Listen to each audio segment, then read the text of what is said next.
கடைசியில ஷம்சுத்தீன் தப்ரேசி அவர்களினுடைய தர்பியத்திலேயே இவர்கள் நீண்ட நாள் வளர்ந்தார்கள். ஒரு கட்டத்துல என்ன ஆயிருச்சுன்னா, ரூமிக்கு நெருக்கமானவர்கள் மாணவர்கள் தப்ரேசிய கொலவுன்னா என்ன அப்படின்னு யோசிக்கிறாங்க. ரூமி சரியாக வேண்டும் என்றால் தப்ரேசி கொல்லப்பட வேண்டும். சில நூலாசிரியர்கள் ரூமியினுடைய மகன் ஒருத்தரே கூட அப்படி முன் வந்தாருன்னு எழுதுறாங்க. உண்மை எதுவோ அல்லாஹு ஆலம். ஷம்சுத்தீன் தப்ரேசி கொல்லப்பட்டாரா, காணாம போயிட்டாரா, எங்க போனார் யாருக்கும் தெரியல. ஆனால் மறைந்து விட்டார். யார் கொன்றார்கள் என்றும் தெரியவில்லை. பரவலாக ஊர் முழுக்க பேச்சு தப்ரேசி கொல்லப்பட்டு விட்டார் என்றால் சடலம் இருக்க வேண்டும், சடலம் இல்லை. கபர் இருக்க வேண்டும், கபர் இல்லை. இந்த அளவுக்கு ஷம்சுத்தீன் தப்ரேசி பத்தி வருது.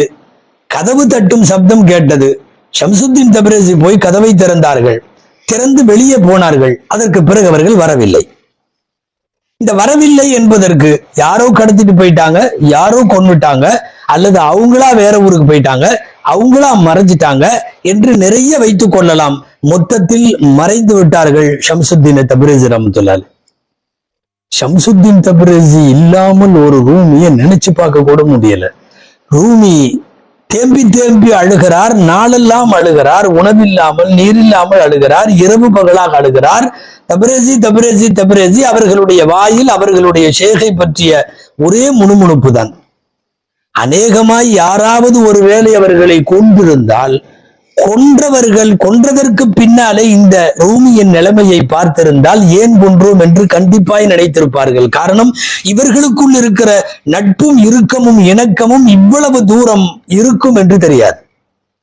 ஏற்கனவே ஒரு தடவை கொஞ்ச நாள் சொல்லாம பக்கத்து ஊருக்கு போனதுக்கு அப்புறம் இவங்க கடந்து அல்லாடி துடிச்சதை பார்த்துட்டு எல்லாம் போய் ஷம்சுத்தீன் தப்ரேசியை சொல்லி கூட்டிட்டு வந்த பிறகு வந்துட்டாங்க. இப்ப நிரந்தரமாக போய் விட்டார்கள். அன்பிற்குரியவர்களே, ஷம்சுத்தீன் தப்ரேசி ரஹ்மத்துல்லாஹி அவர்களை நினைத்து மௌலானா ரூமி அழுத அழுகை கொஞ்ச நெஞ்சம் அல்ல. கடைசியா அவர்கள் ரூமிக்கு 40 வயசு இருக்கிறப்ப தான் ஷம்சுத்தீன் தப்ரேசி ரஹ்மத்துல்லாஹி கொலை பண்றாங்க. ஏறத்தாழ ரூமியின் வாழ்க்கையின் 2வது கட்டம். தப்ரேசி தங்களுக்கு சொல்லிக் கொடுத்த ஆன்மீக பாடத்தை இந்த மண்ணிலே நிலைநாட்டுவது என்று முடிவெடுத்து மிச்ச காலம் வாழ்ந்து அதை செய்து முடித்தார்கள் மௌலானா ரூமி. மௌலானா ரூமிய பத்தி பிரிவாற்றாமையில் கசல்னு சொல்லுவாங்கல்ல, இரங்கல் கவிதைகள் கேட்பாங்கல்ல, அந்த மாதிரி பிரிவு தாங்க முடியாமல் கவிதை எழுத தொடங்கின ஒரு மிகப்பெரிய கவிதை தொகுப்பாக மாறிவிட்டது. தீவானே ஷம்சுத்தீன் தப்ரேசி என்று பெயர், அல்லது தீவானே கபீர் என்றும் குறிப்பிடுகிறார்கள். பெரிய கவிதை தொகுப்பு. அவ்வளவு கவிதைகளையும் எழுதி முடிக்கிறார்கள். தீவானே கபீர்ல முழுக்க ஷம்சுத்தீன் தப்ரேசி ரஹ்மத்துல்லாஹி அவர்களுடைய தொடர்பை பற்றி, வாழ்ந்ததை பத்தி, பேசினதை பத்தி, போனதை பத்தி, சில்லா இருந்ததை பத்தி, அவங்களுடைய மௌத்தை பத்தி உண்டான யாராவது ஒருத்தர் இன்னொருத்தரை ரொம்ப பிரியமான ஒருத்தரை பழகருக்கு இவ்வளவா எழுத முடியும்? கவிதையில 2 வரியா 44,282 அடி எழுதியிருக்காங்க. உலக வரலாற்றுல ஒருத்தருடைய பிரிவுக்கு இன்னொரு கவிஞர் அநேகமா ரெக்கார்டு இதாத்தான் இருக்கணும்னு நினைக்கிறேன். ஒருவருடைய மறைவுக்கு பிரிவாற்றாமையால் இவ்வளவு கவிதையா? இத்தனை அடிகள் எழுதி தீர்க்கிறார். ஆனால் எல்லாமே ஷம்சுத்தீன் தப்ரேசியினுடைய பர்சனலை பத்தி இல்லை, அதன் வழியாக இந்த உலகத்திற்கு சொல்லுகிறார்.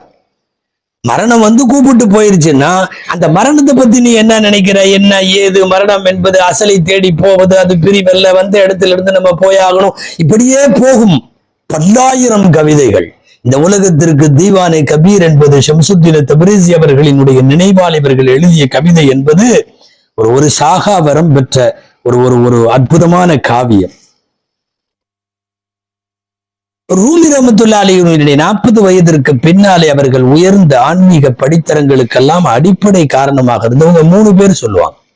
ஒன்னு ஷம்சுத்தீன் தப்ரேசி ஃபர்ஸ்ட், 2வது இவர்கள் யாரினால் ஈர்க்கப்பட்டார்களோ அதுல முஹியுத்தீன் இப்னு அரபி 2வது, 3வது முஹியுத்தீன் அப்துல் காதிர் ஜெயிலானி கத்தஸல்லாஹு ஸர்ரஹுல் அஸீஸ். இந்த 3 பேரின் கருத்துக்களின் கோவைதான் மௌலானா ரூமி. இந்த 3 பேருடைய ஆன்மீகத்தை எடுத்து பிழிந்து ஒரு உருவமாக நீங்கள் கொண்டு வந்தால் அதுக்கு பேர் மௌலானா ரூமி. ரூமி என்னென்னவெல்லாம் நினைத்தார்.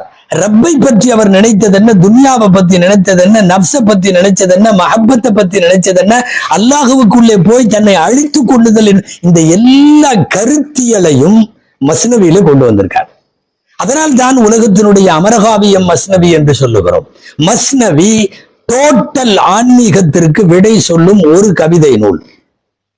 தசவுப் என்றால் என்ன, சூஃபிசம் என்றால் என்ன, சூஃபியாக்கள் யார், அவர்கள் எதனால் இதையெல்லாம் துறக்கிறார்கள் என்கிற எல்லா கேள்விக்கும் விடை வேண்டுமானால் மஸ்னவி தான், வேறு ஒன்றுமே இல்லை.